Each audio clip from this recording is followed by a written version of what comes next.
Oh, Scribe. Have you come back to me? Oh, please, not again. Oh, you've brought a new friend for me to play with. Damn, that's a huge bitch! Come on now. You know you like me.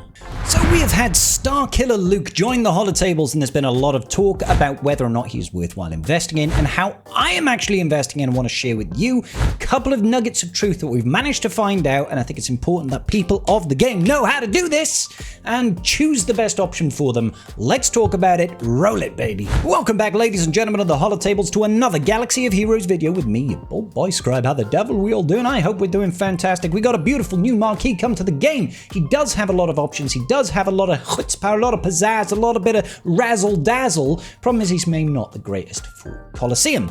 Now, the enduring quality of Colosseum is that it cares about one thing and one thing only. If they can't cut pure glass with the edge of your credit card, then they don't want to know. It is all about the error levels, ladies and gentlemen. We could care less about, what are the team comps? What are the damage? Well, no, you care about error levels. Error levels is where the pizzazz is at. I'm going to give you a quick update on where I'm at, where I have invested, and how that is translating into my Colosseum performance. Shush, phone! Nobody asked for your opinion. Let's just mute that real quick. Okay, cool. So, I decided to focus on Mara Jade, and I do believe that she is the most important character to focus on going forward. If you stack levels on Mara Jade, you will win. She has the highest damage output out of everybody so far, and she has really good synergy with a lot of the good Jedi that exist. When you've got Starkiller Luke come to the game, he has given us 240 Xereths, which are kind of the road bump that stops you progressing further. As you can see, I could right now take Darkside Vision Yoda up to error level 76, but it would eat up 60 of my Xereth ability modules, and I don't want to do that. I don't want to do that at all, because that means I can't actually invest to further upgrade Mara Jade. Now, right now, I can't take her to 86 because I am missing these Crash ability modules, which the only way for me to get these is if I was to beat tier 9. Or get into tier 9 of the Colosseum. Right now, I'm stuck on tier 8, and I've got a phenomenal performance against the Colosseum over here, rocking in at 81% of this boss. So I'm getting close there, and I am using Starkiller Luke at 85 for that, and he does join part of the team because he keeps CLS alive, which allows you to put stuff down. Let's quickly show my big run on this one. So keep in mind for this, it's 85 on Mara Jade, 85 for Luke, and then 68 on my loaned units, because that's all important stuff. So we go in with the standard Luke lead. We're going to take in CLS with Starkiller, and then take in Jedi Knight Cal Kestis and Mara Jade. Our tactics don't really change. We just need CLS to survive this opener, and you also need Cal Kestis to survive this opener, so we're probably in the wrong run here. Let's go back. Yeah, looks like it's over here. You need both of them to survive, and they should. So Starkiller Luke gives a bunch of additional stats, 25% to the Rebel allies, so that makes CLS a little bit more likely to survive at this error level on tier 8. You need a run where everybody survives, and then you do the basic with Luke to remove that armor penetration. If you leave that armor penetration up, you actually deal less damage, so very important to take care of it. I did a call to action there with CLS, mostly to get some heals, but he gets a bonus turn afterwards anyway. We do the basic, and we land speed down and defense down. His potency right now is actually pretty good. At the tier 8, where I'm at error level 68, it almost always lands. After this, just do not use the first special with Starkiller. You should probably just basic, drop a canister, then we're going to call Mara Jade to assist. This is all kind of normal stuff at the moment. And the part that made the big change for me was making sure you do another basic with Mara Jade here. You don't want to waste your special because you need that defense down on the boss, and give that offense up to Mara Jade for when she does a big hit. So basic with Mara Jade. Once the dragon has dropped, we've got a turn with Starkiller Luke. There's too many Lukes. There are literally 3 Lukes in this team. Jedi Knight Luke. Now I'm going to be using his first special, and I'm going to be calling CLS to assist, okay? Calling CLS to assist will put, hopefully, speed down and defense down. This is what you are looking for. Speed down and defense down. And look at his turn meter. He's got no turn meter. He is slower when he's buried, and we've just decreased his speed further and put defense down. I throw the tenacity down on him as well, because all those debuffs are going to decrease the damage he does when he does his eruption. We do first special with Mara Jade. We call in Mara Jade to assist. We do first special with Starkiller Luke to put buff immunity. Then we do the second special with Jedi Knight Luke to get big hits in. I'm just taking a look here. Can I get more damage? Can I do a little bit of this? I was like, can I get more assists?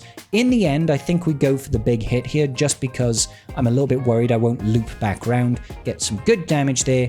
Then we do a basic, another basic with Luke, another basic with Luke, another basic with Luke. As you can tell, lots of basics with Luke. First special with Mara Jade, get as much damage as possible. Call in Mara Jade. Look how many turns we get whilst this crate is under the ground. And then we get another juicy call to assist with Jedi Knight Luke, putting us over 55%. Now, when he emerges, of course, all of our allies are going to die. That's simply because they just don't have the error levels. But this is where you just have to try and get the rest of the damage in. Now, I did a basic here because I wanted that bonus protection, essentially. I wanted the bonus protection in case he did a basic on Mara Jade. Wanted to try to make sure that she survives. Her surviving just means more damage. Get an extra hit in over there. He unfortunately went for Starkiller Luke, or maybe fortunately, I don't know. Another basic. When he goes underground, we do first special, and then we manage to get lucky. Get another second special. Boom. 81%. Really phenomenal run there. Like, that was top tier run. And that's why I invest heavily in just Mara Jade, is because she's able to reach those higher heights. Let's further explain and further show evidence of this. If we go into the Colosseum right now, and if I were to check the top of my leaderboard at the moment, top of my leaderboard is a guy called Goose. His characters right now, check him out. He's got a 95, 95, 95. He can't actually go any further than this because he's tapped out on Xereth, right? He's tapped out on Xereth. Can't go to 105 or 115. Shiri Wook over here. Let's have a look. 99, 77, 75. So this guy is going further. You see he's gone below that, above that 95. He hasn't managed to score quite as high, but he's nearly as high, and he's only really using Mara.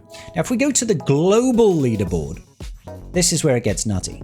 The global leaderboard, check him out. Tier 12, 470,000. So he's finished Colosseum, at least for Krayt, right? What is he doing? 135 on Mara. So he's just gone wailed above and beyond what you need. You only need 125, right, for the unlock. He's getting a Relicate Mara Jade at the end of this by investing further, okay? Now, you can do this. I'm not recommending anybody does this because it's not really worthwhile. You go to the error store and you can look for those Mark 6 materials, for example, or Mark 5s. I can't remember which one it is. I think it's this one over here. And look, it's £3.80 in order to do that.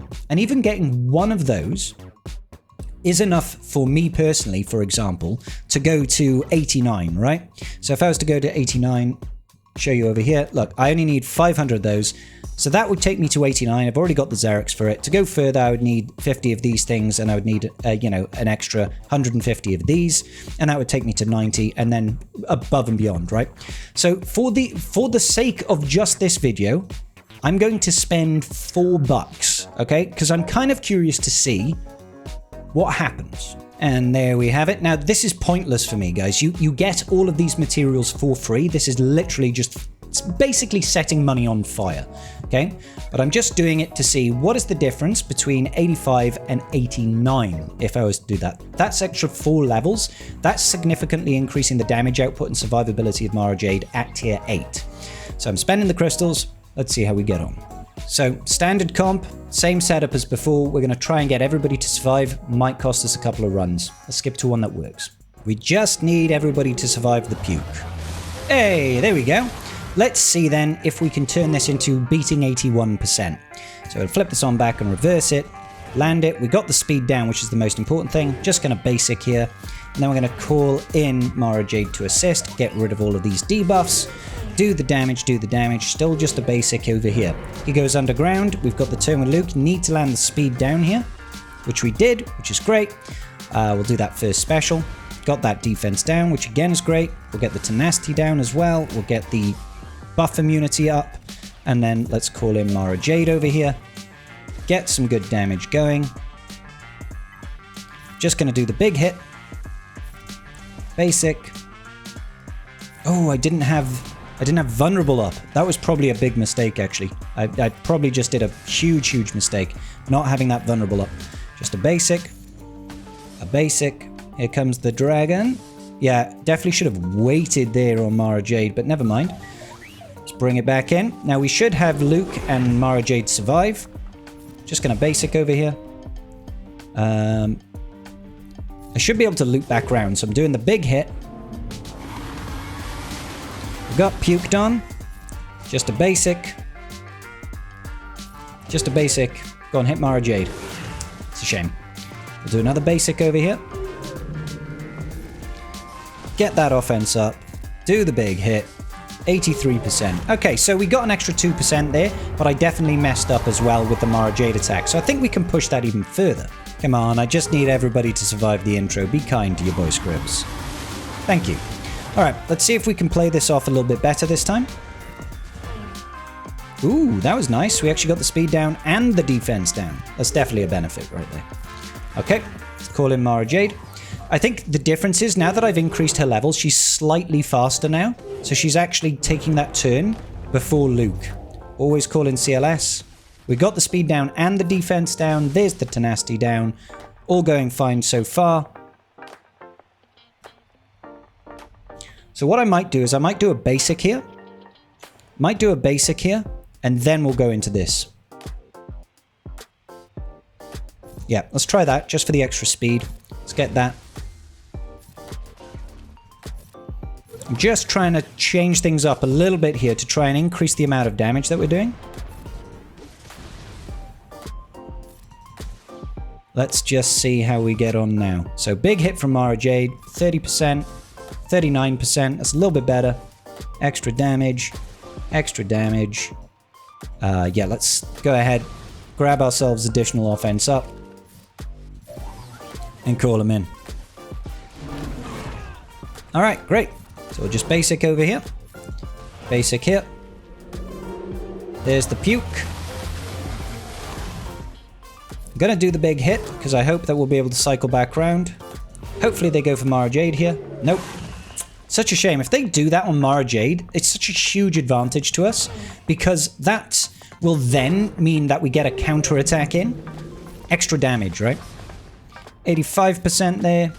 88%. Not quite into that 90%, but you can see how it really starts to progress, right?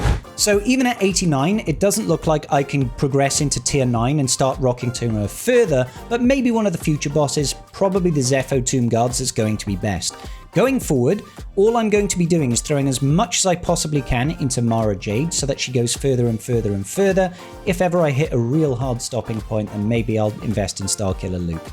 Honestly, I do think that Darkside Vision Yoda is probably a better choice based on the performance I've seen so far. He's a fun team, he's fun to use with like a full rebel team, but there's so much of his kit that revolves around attacks, turn me to removal, and exposes that really don't do anything to our bosses, that I feel like he's just going to be great when he comes to the game, but maybe not phenomenal in Colosseum. Still very useful, obviously, versus the Krayt to get that speed down. I think he might be useful against Zepho Tomb Guards and maybe against the Dryax for his split fate thingy that he does true damage, but we'll wait and see. Alright, ladies and gentlemen, if you haven't done so already, please do go ahead, give the video a like, comment down below with the team comps, the scores, the tiers that you're on. Very important to tell me all of your error levels, and I will see you all in the very next video. Peace out, and may the Force be with you.